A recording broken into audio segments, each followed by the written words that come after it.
हमारे चैनल कामनी वाजपेयी की कहानियाँ में आपका स्वागत है। आइए सुनते हैं कहानी षड्यंत्र। इस चाबी की तलाश कल्पना को हरदम रहती, पर मजाल है कि उसकी सास एक घड़ी के लिए भी इस चाबी के गुच्छे को अपने से अलग करे। नहाते धोते, सोते जागते हरदम अपने साथ अपने पल्लू से बांधे रखती, एक प्रहरी की तरह इसकी पहरेदारी करती। पर ईश्वर की पता नहीं कैसी कृपा दृष्टि कल्पना के ऊपर हुई थी कि अपनी बहन के घर जाने की खुशी में बावली हो इसे वह यहीं छोड़ गई। कल्पना जब उनका कमरा ठीक करने के लिए उनके कमरे में पहुंची तो वह चाबी का गुच्छा सासू जी के तकिए के नीचे से उसे मिल गया। उसे देखते ही कल्पना की आंखों में चमक आ गई। दोपहर का समय था। उसने अपने ससुर जी के कमरे में जाकर देखा। वे आराम से खा पीकर खर्राटे ले रहे थे। वह उनकी तरफ से निश्चिंत हो गई और अपने कमरे में जाकर पति देव का मुआयना कराई थी। वो भी आराम से अपना मोबाइल चला रहे थे। यूं तो उसके पति शहर में नौकरी करते हैं, पर इस समय वो छुट्टियां लेकर गांव आए हुए थे। बड़े देवर जी सासू माँ को उनकी बहन के घर लेकर गए थे। छोटे देवर जी कॉलेज गए हुए थे। उसकी सास के 3 बेटे हैं, बेटी एक भी नहीं। तीनों ही बेटों के हृदय में माँ के प्रति प्रेम कूट कूट कर भरा हुआ है। कल सासू जी की बहन की बेटी की बारात आनी थी। वहां जाने की तैयारी वो कई दिन से कर रही थी, फिर भी चूक हो ही गई और वो अपने प्रिय चाबी के गुच्छे को ले जाना भूल गई।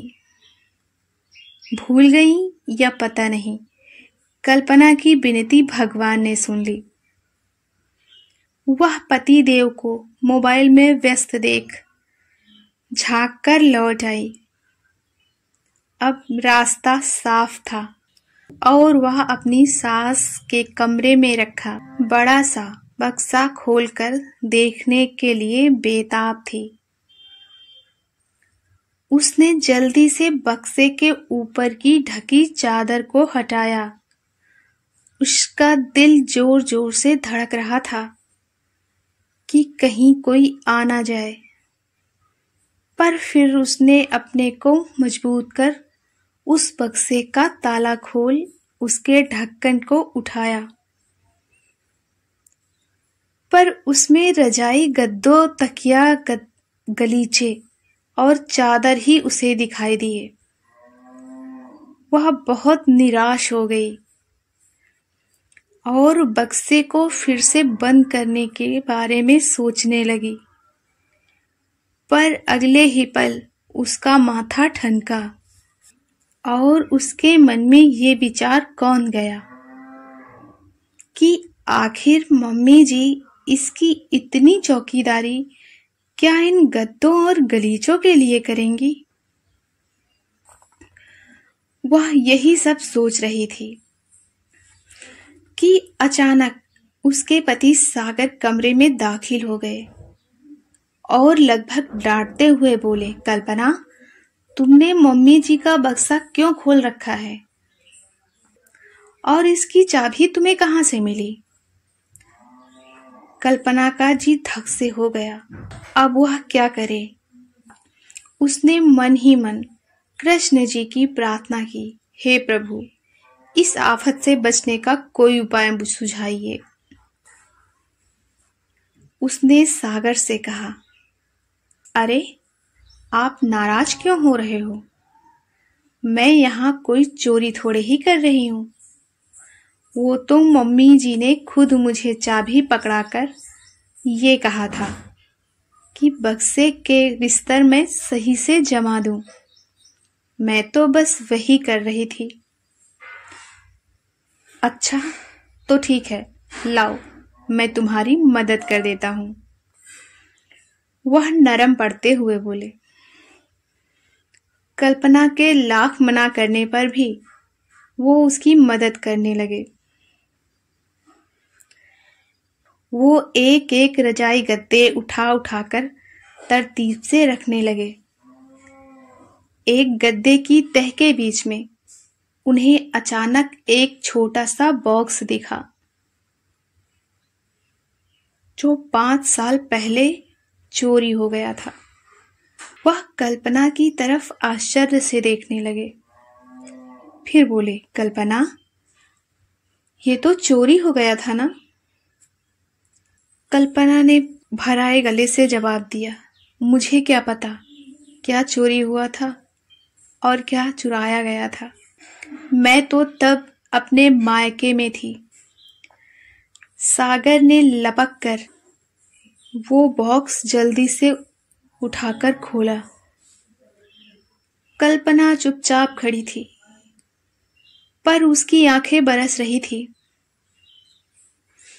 कल्पना का शक सच था।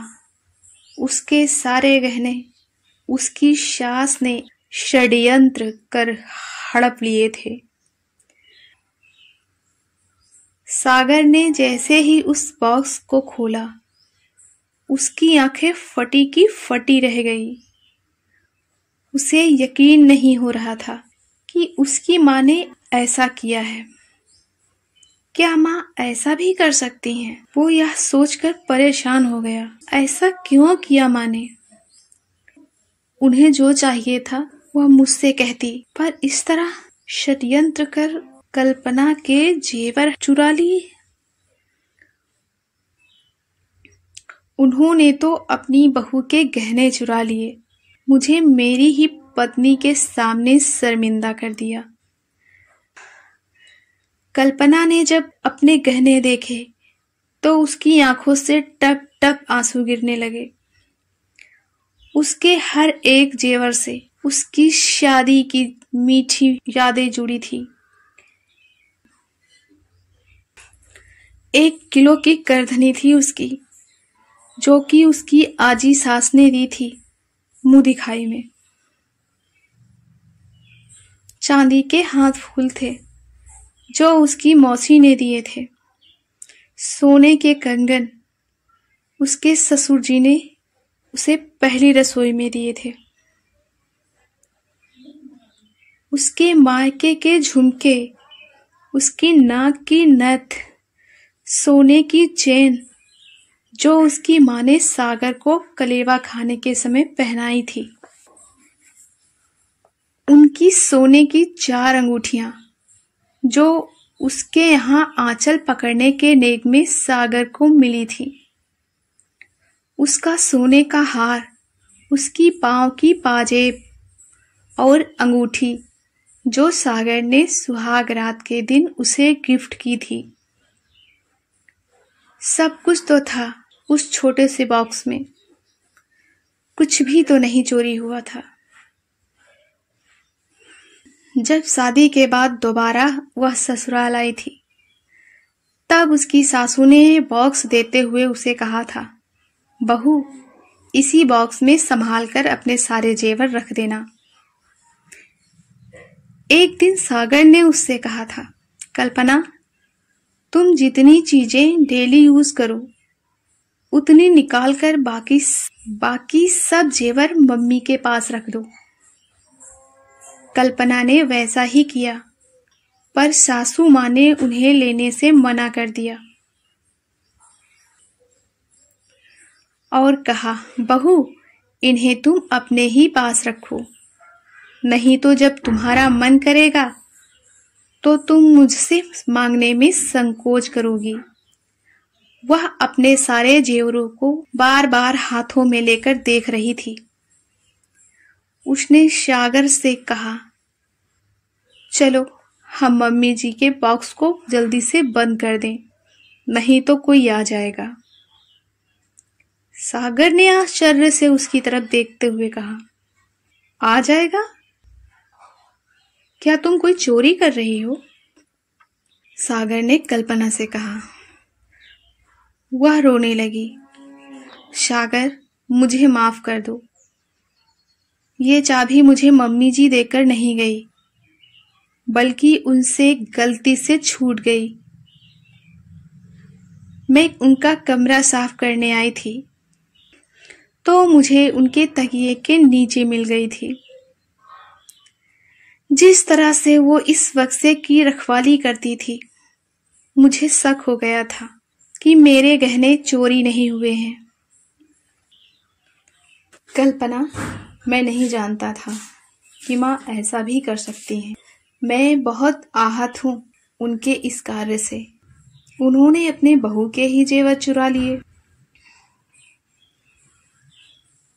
सुनिए, मैं अपने जेवर का बॉक्स अब नहीं दूंगी, चाहे कुछ भी हो जाए, चाहे कोई कुछ भी कर ले। कल्पना ने कहा।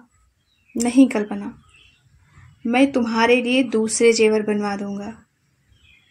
इस बॉक्स को वैसे ही रख दो जैसे ये रखा हुआ था।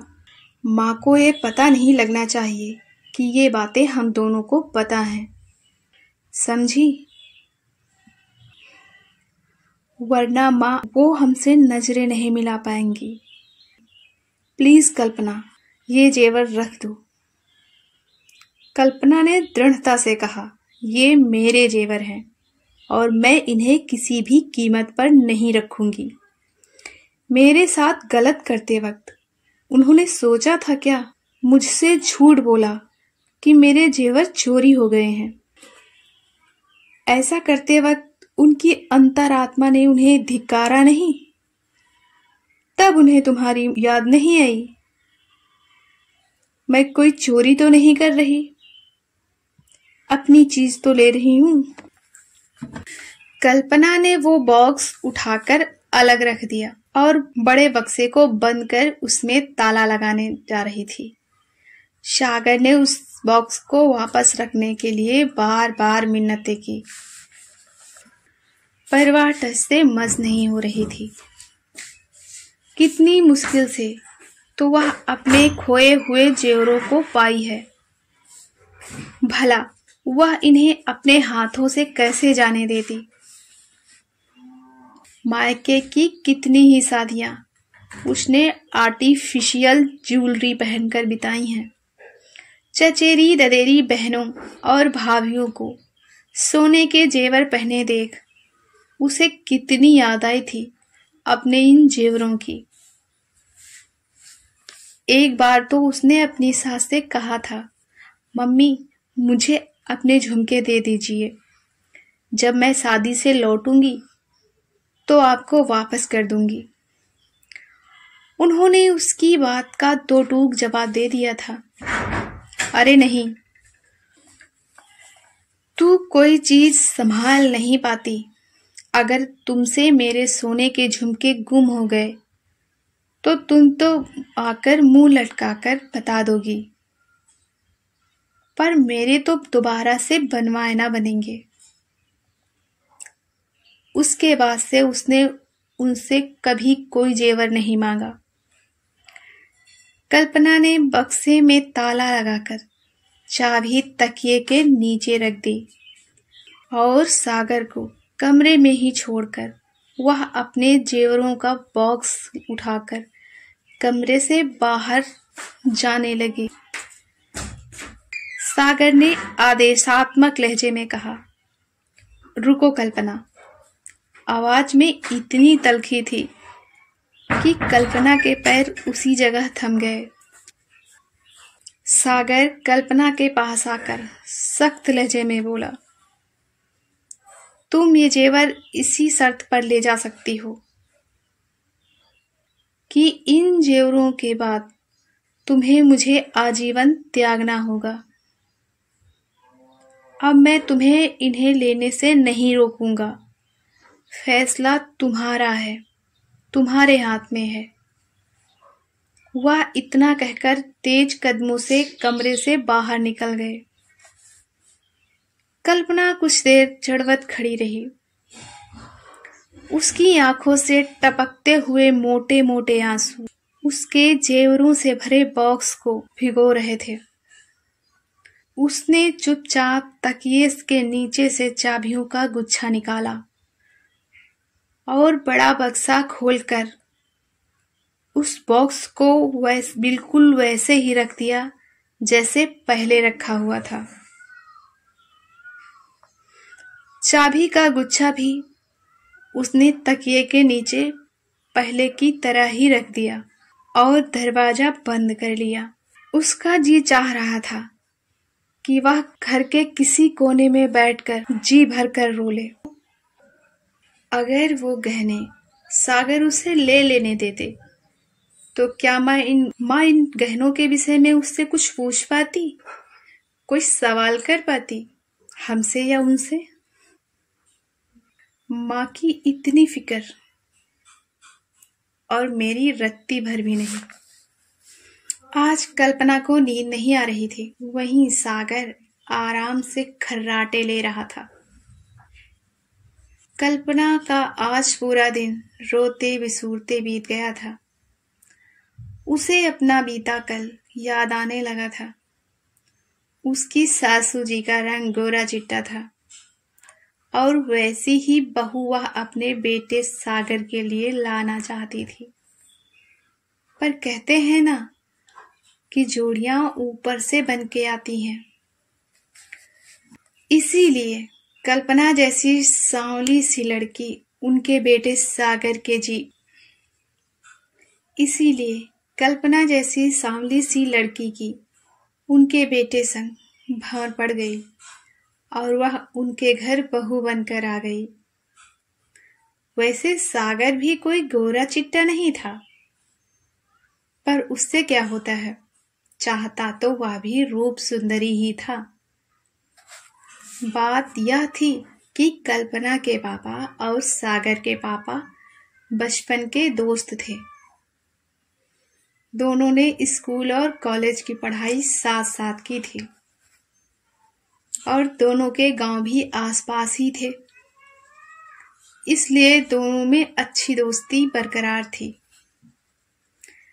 जब कल्पना के पापा ने सागर के पापा से सागर और कल्पना की शादी की बात कही तो वह तैयार हो गए। सागर और उसकी माँ की उनके आगे इतनी हिम्मत ना थी कि वे इस रिश्ते सागर और उसकी माँ की उनके आगे इतनी हिम्मत ना थी कि वे इस रिश्ते को मना कर पाते। पर शादी के बाद कल्पना को एक दिन भी सुकून से नहीं रहने दिया उसकी सास ने। उसके हर काम में नुक्स निकालती रहती। वह कल्पना के खिलाफ सागर को इतना भड़का देती थी कि वह कभी कभी उस पर हाथ भी उठा देते थे। एक दिन तो हद ही हो गई। फर्श पर पानी पड़ा हुआ था और कल्पना की सासू का पैर फिसल गया। फिर क्या था, वो धड़ाम से गिर गईं। दर्द से कराहती रोती चिल्लाती वह मुश्किल से उठ पाई। सागर उन्हें सहारा देकर बेड तक ले गया और कल्पना को हल्दी वाला दूध लाने को कहा। वैसे ही सागर की माँ ने कराहते हुए कहा, नहीं बेटा, मैं इसके हाथ का दूध नहीं पीऊंगी। मुझे इस पर जरा भी विश्वास नहीं है। इसने जानबूझकर फर्श पर पानी डाला था। यह चाहती है कि मेरे हाथ पांव टूट जाएं और मैं अपाहिज हो जाऊं।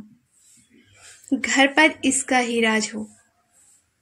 वह घंटों झूठी बुरी बातों से सागर के कान भरती रही। सागर किसी काम से थोड़ी देर के लिए घर से बाहर गए थे। कल्पना किचन में थी। उसकी नजर आंगन में खड़ी सासू माँ पर पड़ी। वह बड़े आराम से खड़ी थी। उनके चेहरे पर दर्द के नामो निशान तक नहीं थे और फिर आराम से अपने कमरे की ओर बढ़ गईं। उनकी चाल में जरा सी भी लंगड़ाहट नहीं थी। कल्पना समझ गई कि आज उसकी खैर नहीं, क्योंकि आज शायद सासू जी ने यह षड्यंत्र उसे बिना गलती के दंड दिलवाने के लिए ही किया है। पर उसे तो ताज्जुब था कि बात बात पर उस पर हाथ उठा देने वाले उसके पति ने उस पर हाथ नहीं उठाया। शायद वह अब बदल गए हैं। उसके यातना के दिन खत्म हो गए। यह सोच वह मन ही मन खुश थी। घर का सारा काम खत्म कर जब वह सोने के लिए कमरे में गई तो रोज की तरह ही सागर उसका इंतजार कर रहे थे। फर्क बस इतना था कि रोज उसका इंतजार लेट कर होता था, अपनी जरूरत पूरा करने के लिए, और आज उसका इंतजार कर रहे थे कुर्सी पर बैठ, हाथ में बेल्ट लिए, उसे बिना कसूर सजा देने के लिए। वह जनवरी का महीना था। रजाई के अंदर बैठने पर भी ठंड न जाती थी। पर उस बेरहम ने कल्पना को अपना शॉल, स्वेटर और चप्पल उतारने को कहा। कल्पना डर से थर-थर कांपने लगी। सागर ने उस पर शड़ाक शड़ाक करके 2 बेल्ट जमा दिए। वह दर्द के मारे बिलबिलाने लगी और वहीं ठंडी फर्श पर बैठ गई और बैठकर रोने लगी। सागर के सिर पर बेरहमी का भूत सवार था। वह उसे खींचते हुए आंगन में ले गया और फिर उसे खुले आंगन में छोड़कर अपने बेडरूम में आकर आराम से सो गया। कल्पना ने खुले आंगन में बैठकर पूरी रात बिताई। सुबह उसके ससुर जी ने उसे यूं आंगन में लेटी देखा तो सागर को अच्छी खासी फटकार लगाई। कल्पना की तबीयत खराब हो गई थी बाहर आंगन में बैठकर रात बिताने की वजह से। उसके ससुर जी ने उसे डॉक्टर के पास भिजवाया, उसकी दवा कराई और फिर कल्पना के मायके को फोन करके ये कह दिया, दोस्त, मैं तुम्हारी बेटी को अपने घर सुखी नहीं रख सका। मैंने अपना फर्ज निभाने की पूरी कोशिश की, पर मैं अपने बेटे के कारण बहुत शर्मिंदा हूं। आप अपनी बेटी को ले जाइए और तब तक न भेजिएगा जब तक कि ये बहू के आगे हाथ जोड़कर अपने पापों की माफी ना मांगे। कल्पना के पापा आकर उसे अपने संग लिवा ले गए। उसके ससुर जी रोजाना फोन पर उसकी खैर खबर लेते थे। एक दिन कल्पना के ससुर जी ने फोन किया तो वह बेहद परेशान थे। उन्होंने दुख के साथ बताया कि कल्पना के कमरे में चोरी हो गई है। चोर दीवार में सेंध लगाकर कमरे में घुस आए और उसके सारे गहने उठा ले गए। कल्पना को यह सुन यकीन नहीं हो रहा था। उसके पापा इस बात की पुष्टि करने के लिए उसके ससुराल पहुंचे तो देखा कि दीवार में सेंध कटी है, जो इस बात का प्रमाण थी कि चोरी तो हुई थी। उसकी सासू जी भी कल्पना के पापा से रो बिसूर रही थी कि उनके लाखों के गहने चोरी हो गए। कल्पना ने कई दिनों तक ठीक से खाना नहीं खाया। काश कि वह यह जानती कि ये गहने चोरी हो जाएंगे तो वह अपने गहनों को अपने साथ ले आती। कितने सारे गहने थे उसके, सब चोरी हो गए।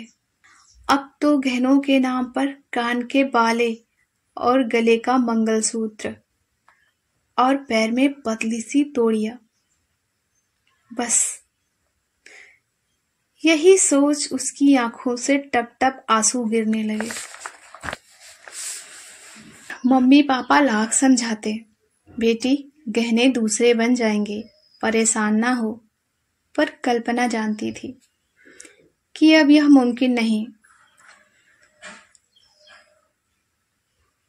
इसी बीच कल्पना को पता चला कि वह मां बनने वाली है, तो उसने गहनों की चिंता एक कोने में रख दी और अपने खाने और पीने और सेहत का ध्यान रखने लगी, क्योंकि उसके अंदर एक नन्ही सी जान पलने लगी थी।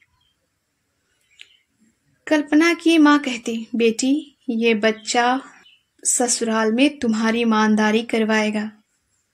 जब तुम्हारी सास को इस बात का पता चलेगा तो तुम्हारे प्रति उनका व्यवहार जरूर बदलेगा।